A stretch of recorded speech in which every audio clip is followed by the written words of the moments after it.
Hello friends, welcome to the session. Today we are going to discuss contemporary political thought part 2, and the topic which we are going to discuss is communitarians. Friends, communitarianism is a social philosophy, sort of a social philosophy that in contrast to other theories which emphasizes the importance of the individual, which emphasizes the importance of the rights of the individual. On the other hand, the communitarianism emphasizes on the importance of society in articulating the good, how the protection of rights can lead a way towards the betterment of the society. This is the main goal of the communitarianism, and they also said the followers of this philosophy, they also said, if the protection of some right, or if the importance given to an individual is somehow harming a common good, is somehow harming the whole society, then that should be stopped. Okay, communitarianism is often contrasted with liberalism, as in liberalism, they emphasize much more towards the individual, the rights, the opportunities should be given to them. But communitarianism is somehow in contrast with liberalism.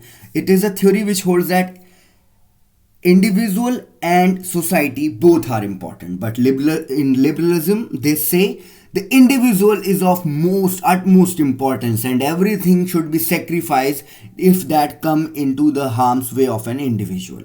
So communitarians examine the ways shared conceptions of the good are formed, transmitted, justified, and enforced for all of them. Okay, for all of them. So the term communitarian was coined only in the, we can say, 19th century, the mid 19th century, and idea that are communitarian in nature can be found in, we can say, the old the 18th century, 17th century texts, whatever available about sociology or political science, and they are also available in the modern science also.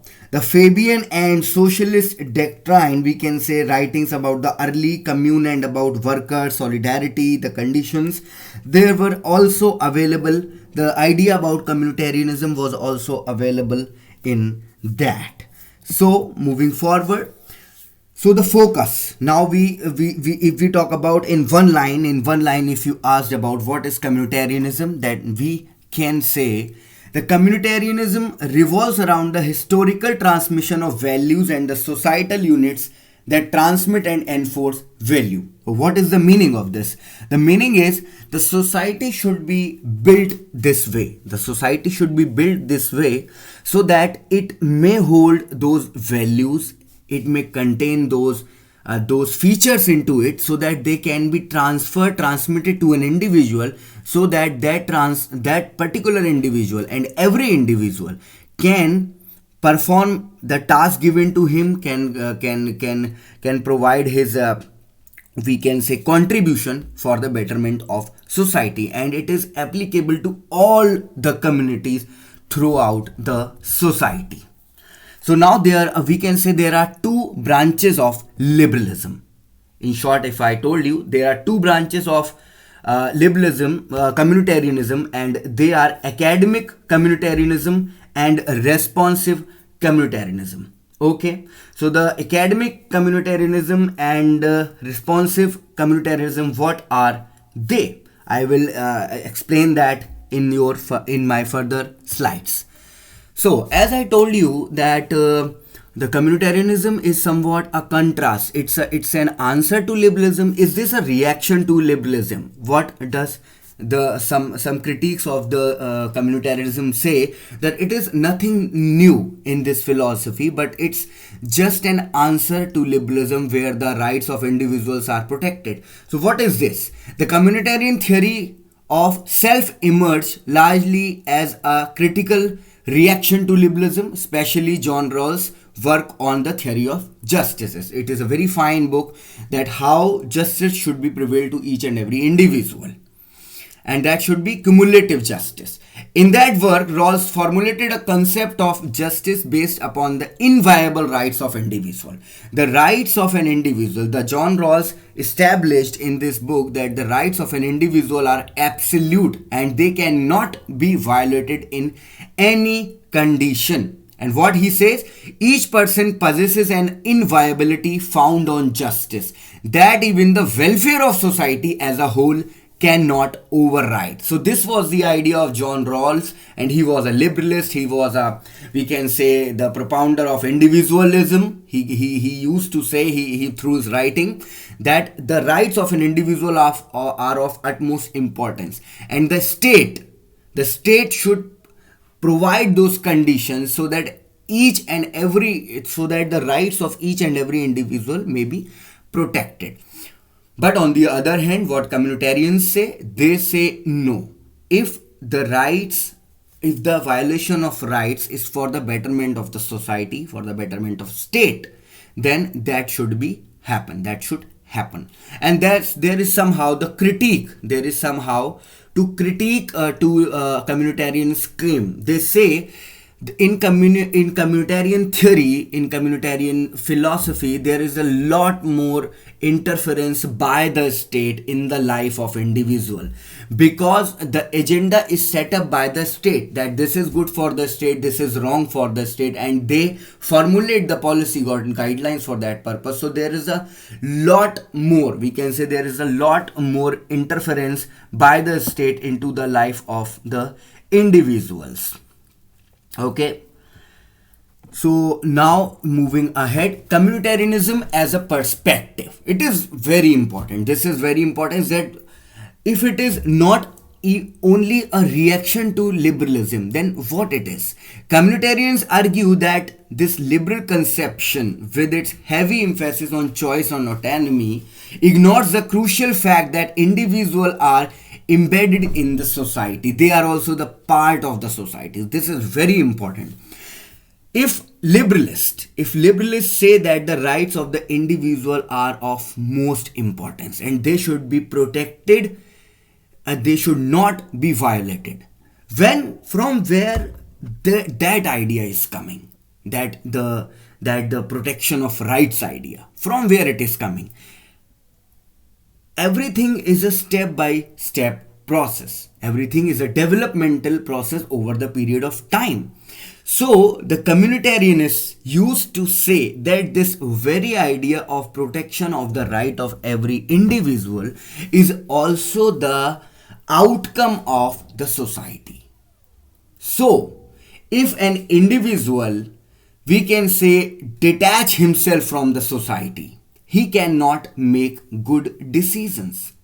So we should not ignore the fact that individuals are also embedded in the society, and the practices around the society somehow affect their ideas, which they don't even realize. That is why I highlighted this particular line in red. Individuals, while making decisions, sometimes don't even realize that the inputs are obtained from the society, which has further influenced their decision. The decision they are making, they are thinking of themselves that it is their own decision and they are independent, they are free to make that decision. But somehow the practices around them, somehow the ideas in the society of which they are part, that somehow it has actually affected their thinking. So this is the way, this is how communitarianists say to look at themselves. Okay, they say we are not just a reaction to liberalism, but we are actually taking into account the whole thing, while you are ignoring. The liberalists were ignoring that.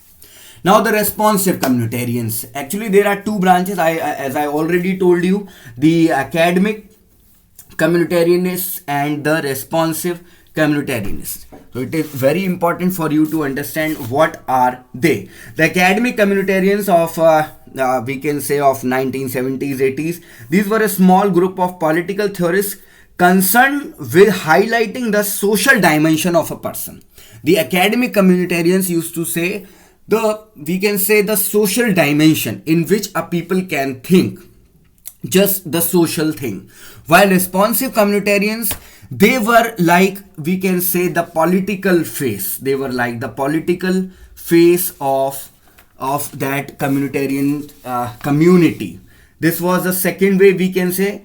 and it was especially in the time of Reagan and Thatcher, and these both were very strong leaders of USA and UK respectively.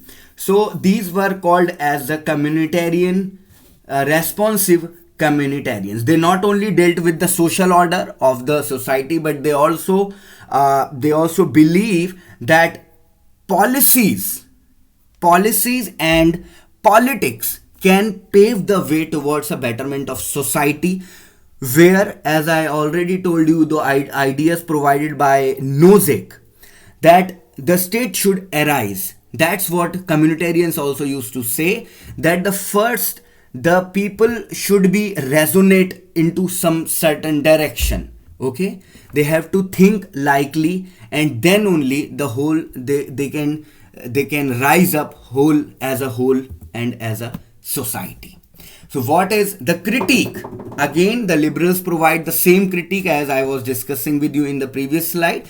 This idea is treated as if it requires the state to determine the good. That's exactly I was telling you. Now, if the state formulate the policy and it says that it is good for everyone, then the state will determine that, make the policy for that, and that is not good in terms of, if we talk from the point of view of liberalist, it is an error. Liberals argue that citizens may fundamentally disagree about what the good is, and so attempts by the state to pursue a specific good, to force them to take something as a good, and even they are not having the freedom to disagree with that. So this is a violation of the natural rights of the people. So this was the critique provided by the responsive the liberalists to the communitarians, and it is very important for you to understand.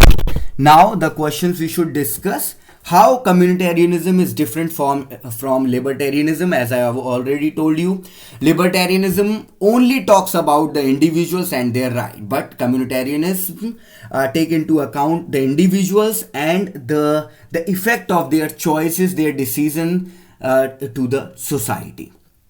Communitarianism completely ignores the right of individual for common good. No, they are not that harsh. Actually, this is a balance, check and balance approach. If something is good for individual, but it is not something have much more to deal with the state, then it should be protected. It's the enforcement of right which creates problem. Okay, so enforcement should be in that way that it should be equivalent for all and same for the society. The enforcement of law, the enforcement of right, the protection of right should not be selective in nature. The communitarianists used to say that it should be common, equal for all. Communitarians' view of constructing a society, they used to say the society should formulate a policy in which everyone should be treated as equal, so that they can gather themselves in a certain direction for the common good. So friends, that's all for the day. Thank you very much.